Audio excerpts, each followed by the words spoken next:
유월절은 사람들을 위해 대신 죽은 어린 양의 희생을 기억하는 절기입니다. 그래서 유월절 어린 양은 예수 그리스도를 예표합니다. 유대인들의 속죄는 전적으로 하나님의 은혜입니다.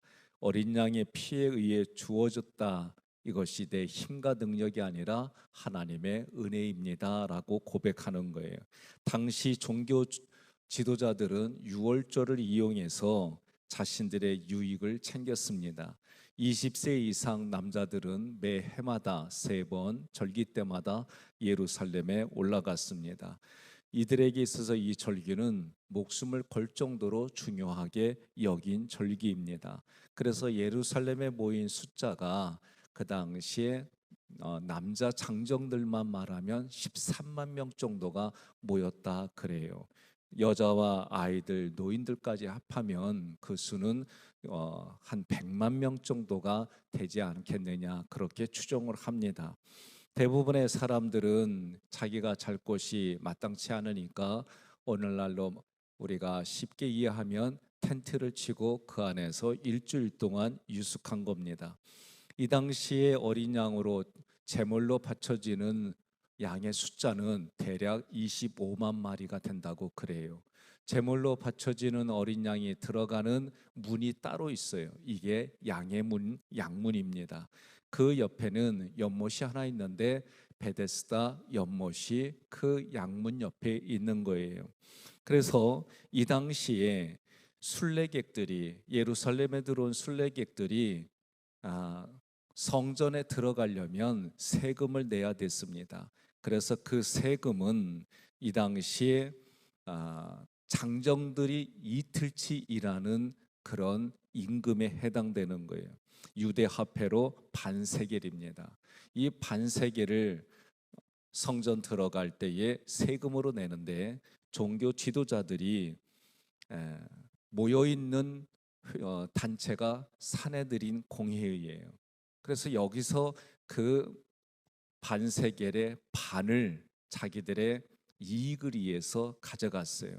그리고 하나님 앞에 드려지는 이 어린 양들이 본인들이 가져오면 쉽지가 않아요.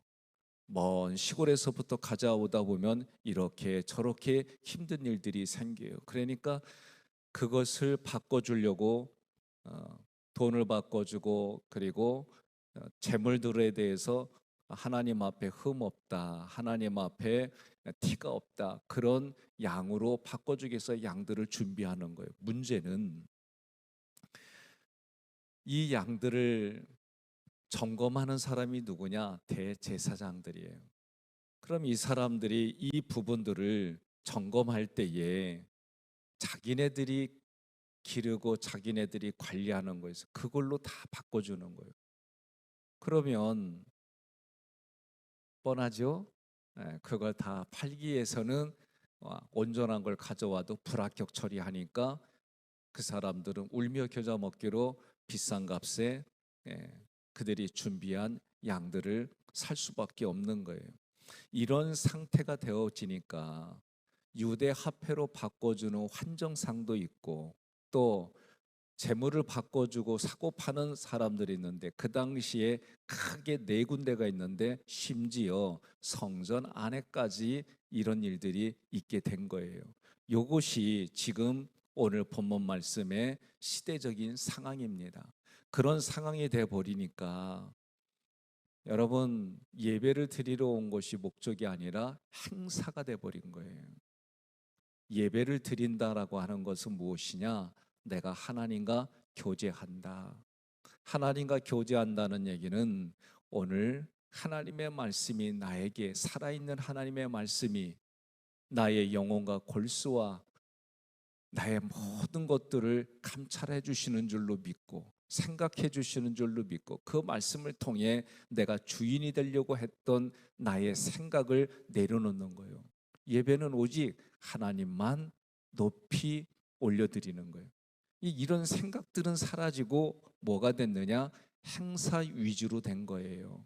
행사 위주로 돼버리니까 사람들에게 하나님을 만나는 기회를 주는 것이 아니라 우상처럼 섬기는 그런 현장이 돼버린 거예요. 이런 상황 속에서 예수님이 성전에 들어가셔서 노끈으로 채찍을 만들어 가지고 환전상들과 가축 파는 사람들을 다 내쫓아 버립니다. 이런 상황 속에서 유대인의 종교 지도자들이 예수님께 말하는 겁니다. 요한복음 2장 18절 함께 봉독합니다. 이에 유대인들이 대답하여 예수께 말하기를 내가 이런 일을 행하니 무슨 표적을 우리에게 보이겠느냐. 아멘. 이 말은 이런 일을 할 수 있는 권세를 가진 사람은 우리가 기다리는 메시아밖에 없는데 내가 메시아가 맞다면 우리에게 놀랄만한 표적을 보여주어라, 그런 얘기예요. 그런데 이런 얘기는 한글로 말하면은 참 그래도 뭔가 좀 대화가 되는 것처럼 느껴져요. 그러나 아, 이들이 대답하여라고 하는 이 단어는 또 무례하게 대들었다, 그런 얘기예요. 이 헬라어 동사를 보게 되면 아주 무례하게 예수님께 말했다는 얘기예요. 그러면 쉽게 말하면 예수님을 메시아로 생각한 게 아니라 네가 무슨 자격으로, 우리 동네 말로 표현하면 좀 표현이 그래요. 싸가지 없게 네가 뭔데 나 쓰고 네가 뭔데 이런 짓을 해, 이런 얘기를 하는 거예요. 그러니까 예수님이 뭐라고 그러냐면 19절에 예수께서 대답하여 이르시되 너희가 이 성전을 헐라 내가 사흘 동안에 일으키리라. 예수님이 대답하여 이르시되, 이 말도 예수님이 과격하게 말했다는 거예요. 화를 내면서 말했다는 거예요. 똑같은 단어예요. 그래서 예수님에게 무리하게 말하는 이들에게 부드럽게 얘기한 게 아니라 아주 거칠고 아주 강력하게 얘기했다, 그런 얘기예요. 성전을 헐라 사흘 동안에 일으키라, 이 얘기를 이스라엘 백성들은 아니 어떻게 46년 이상 동안 이 성전을 만들었는데 3일 동안 이 일을 할 수가 있겠느냐, 이 얘기를 해요. 중요한 것은 요한계시록 21장에도 보면은 예수님이 말씀하신 성전은 예수님 자신을 말하는 단어를 썼어요. 그러니 예수님이 지금 나를 죽이면 내가 사흘 만에 부활하는 것으로 너희들에게 내가 메시아임을 보여주겠다, 그 얘기를 하시는 겁니다. 그렇다면 우리가 기억해야 될 것이 무엇이냐? 예수님이 지금 자기 자신을 이제 드러냈어요. 예? 내가 죽는 이유, 이미 앞부분에서 제자들에게 얘기했어요. 죽는 이유가 무엇이냐? 죽는 이유는 여러분과 저의 죄 때문에 돌아가신다. 여러분, 이거는요 우리가 아, 구원받은 이후에도 계속 묵상하고 예수님이 나에게 이렇게 해주셨지, 이 마음을 가지셔야 돼요. 신앙생활하면서, 왜냐, 예수님을 통해서만 하나님을 만날 수 있기 때문에 그렇습니다. 우리가 육신을 가지고 있을 때는 공급을 받아야 돼요. 예? 우리 육체도 하루하루 살려면 음식을 먹어야 돼요. 음식만 먹어갖고 돼요? 아니요. 사람은 영혼육으로 되었어요. 그러니 우리의 영은 하나님의 말씀이 공급되어져야만 이 땅을 하나님을 주인으로, 하나님을 하나님으로 섬기고 살아가는 존재예요. 그러니 영적으로 공급받을 때에 예수님이 요한복음 6장에 뭐라고 그래요? 내 말이 곧 생명이고 내 말이 곧 영이라고 말씀하셨거든요. 그러니 하나님의 생명의 말씀이 나에게 공급이 되어져야 우리가 살아가는 거예요. 그런데 하나님의 말씀이 공급되어지는 그 내용 중에 하나가 뭐냐? 예수님이 나를 위해서 십자가에 나의 죄를 대신해서 그 죄값으로 돌아가셨습니다. 나 때문에 돌아가셨습니다. 그래서 예수님에게 있는 생명이 나에게 왔습니다. 이 고백은요 매일매일 해야 되는 거예요. 어떤 분이 그래요. 아우 맨날 이 밥만 먹냐고. 아니 그 밥 안 먹으면 죽어요. 안 그래요? 네? 우리는 우리에게 특성화된 밥을 먹고 거기에 관련된 반찬을 먹고 이래야 우리 육체가 건강하게 살아갈 수 있는 거예요. 마찬가지로 우리의 영적인 삶은 예수님으로부터 공급받는데 그 예수님이 누구냐? 하나님의 아들 그리스도다. 이것은 주는 누구냐라고 할 때 주는 그리스도요. 다시 말하면 주는 메시아. 다른 말로 말하면 주는 나를 구원해 주시는 분입니다. 나의 구원자입니다. 하나님의 아들입니다. 이 고백이 매일매일의 고백이 되어야 된다 그 얘기요. 따라하겠습니다. 주님은 나의 그리스도입니다. 주님은 나의 구원자입니다. 주님은 하나님의 아들이십니다. 이 고백이 날마다 나의 고백이 되고 우리의 고백이 되어져서 매일매일을 살아가는 거예요. 이 당시에 이제 종교 지도자들과 그 환전상들 또 가축을 파는 이 사람들이 예수님의 말씀을 알아듣지 못했어요. 예수님이 부활하는 거를 그것을 알아듣지 못하고 밖에 보이는 성전으로 이들이 얘기한 거예요.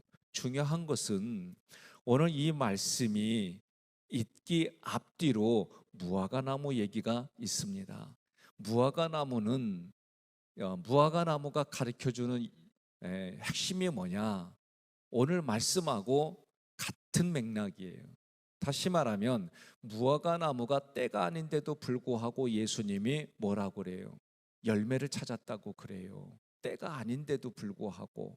그러면 왜 예수님이 때가 아닌데도 무화과나무에 열매를 찾았느냐? 중요한 것은 호세아서 9장 10절 말씀을 보겠습니다.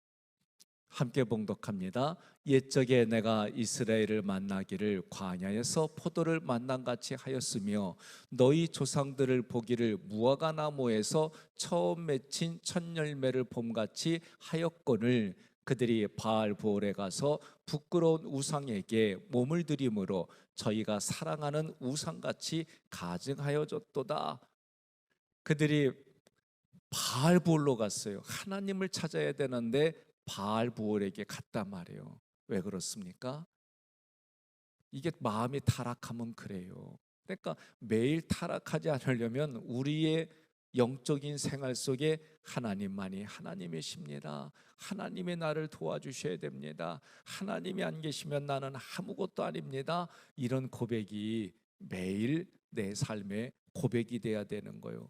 지금 하나님은 이스라엘을 택할 때에 그들을 무화과 나무의 첫 열매로 보셨다는 거예요. 다시 말하면 이스라엘 백성들이 하나님께 드릴 열매라 말이요. 이들을 통해서 이방 민족들에게 하나님의 모든 은혜가 흘러가기를 원했다는 거예요. 그런데 이스라엘 백성이 어떻게 했어요? 열매를 못 맺었다는 거예요. 1년에 매번 3번씩 성전에 가서 양은 잡는데 양을 잡는 이유를 모르는 거예요. 그냥 행사로 잡는 거예요. 여러분, 겨울 되면은 강원도 가서 하는 행사가 뭐 있어요? 그지요? 빙어 축제. 빙어 축제로 가요. 어느 지역에 가면 매달 달에 이런 행사가 있어. 그냥 그 행사에 참여하는 거예요. 목적이 사라졌어요. 이스라엘 백성들이 그랬다는 거예요. 하나님은 그들이 열매 맺는 첫 열매 맺는 사람이 되기를 원한 거예요. 그래서 그걸 통해 하나님의 은혜가 모든 다른 이방 민족에게 흘러가기를 원했는데 이스라엘 백성은 여린 양을 잡으면서도 불구하고 행사를 함에도 불구하고 행사의 주인이고 목적이 되시는 하나님과는 아무런 관계가 없이 그 일들을 진행했다는 거예요. 여러분과 제게 있어서 그래서 열매 맺는 것이 뭐냐라고 할 때에 성령의 열매를 맺는 거예요. 성령의 열매는 내가 내 안에 예수님이 또 다른 보혜사 성령님으로 오셔서 내 안에서 그 성령님이 나의 생각과 모든 것을 감찰하시는 성령님이 나의 언행을 통해 다른 이들에게 보여지면 그 열매를 보고 저 사람 예수 믿는 사람이구나. 우리의 언행을 보고 저 사람 예수 믿는 사람이구나. 그냥 얼굴만 봐도 예수 믿는 사람이구나. 옆에 분에게 인사하겠습니다. 얼굴만 봐도 예수 믿는 사람으로 보입니다. 한 번 더 인사합시다. 힘들어 보여도 예수 믿는 얼굴로 보입니다. 한 번 더 인사하겠습니다. 졸아도 예수님 믿는 얼굴로 보입니다. 그러니까 머리끝부터 발끝까지 다 그냥 예수님의 모든 것으로 다 보여지는 그런 인생, 그런 삶이 되기를 바랍니다. 그래서 오늘 말씀은 핵심은 뭐냐? 자기들의 유익을 위해서 종교 생활하지 말라는 거예요. 진짜 나의 유익을 위하려면 예수님이 나의 구주십니다. 예수님이 나에게는 구주십니다. 그분이 하신 일이 뭐냐? 나의 죄를 대신 그분이 감당하셨습니다. 나의 죄를 대신 가져가셨습니다. 그리고 그분에게 있는 영원한 생명이 나에게 주어졌습니다. 그러니 이제부터는 내가 어떤 인생을 사느냐? 예수님 때문에 사는 인생이 되어져서 다른 이들에게 예수 믿으면 이래요. 예수 믿는 삶이 이래요. 예수 믿었더니 내 인생이 바뀌었어요. 예수 믿었더니 이런 일들이 일어났어요. 예수 믿었더니 가정에 이런 변화가 생겼어요. 예수 믿었더니 사람과의 관계가 이렇게 달라졌어요. 이런 간증들이 오늘 하루도 남은 인생에 넘치는 우리 모두가 되기를 주님의 이름으로 축복합니다.